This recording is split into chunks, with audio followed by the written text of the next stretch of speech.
Sony गावामध्ये उभ्या आहेत।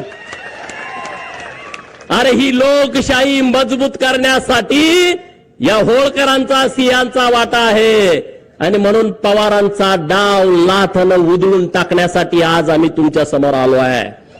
बरोबर आहे की चुकीचं आहे?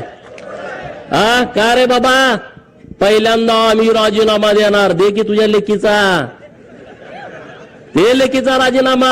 4-5 महिन्यापूर्वी लोकसभेच्या निवडणुका झाल्या, 1 लाख 1.5 लाखांना निवडून आली आहे।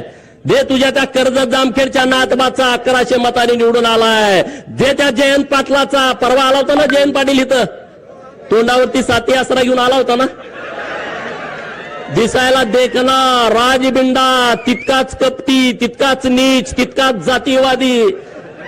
दे ना त्याचा राजीनामा, या तिघांचा राजीनामा द्या आणि हे ईव्हीएमचं आंदोलन सुरू करा। आणि राहुल गांधींनी त्यांनी स्वतःचा आणि त्याच्या बहिणीचा देऊ दे ना राजीनामा, आणि मग या आंदोलनामध्ये येऊ दे ना। बरोबर आहे की चुकीचं आहे?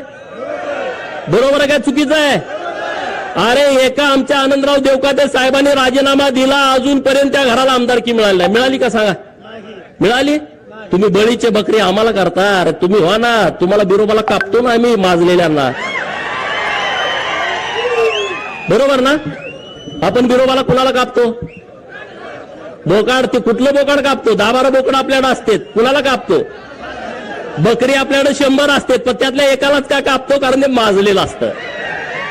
आणि म्हणून या महाराष्ट्रातल्या प्रस्थापितांना आपल्याला बिरोबाला आणि खंडोबाला कापावं लागेल। कापायचं की नाही कापायचं?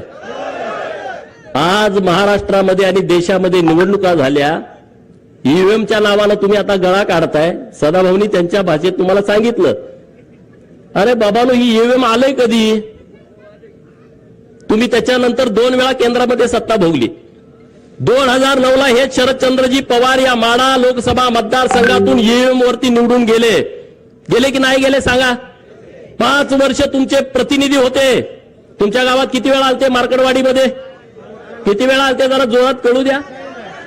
म्हणजे संधी साधायचा असला का हा माणूस कुठे येतो बघा। तुमचा प्रतिनिधी होता तेव्हा हा माणूस तुमच्या गावात आला नाही, एकदा पण आला नाही। अरे तुमच्याच गावात काय, या माढा लोकसभा मतदारसंघामध्ये शेकडो गावात हे कधी गेले नाहीत।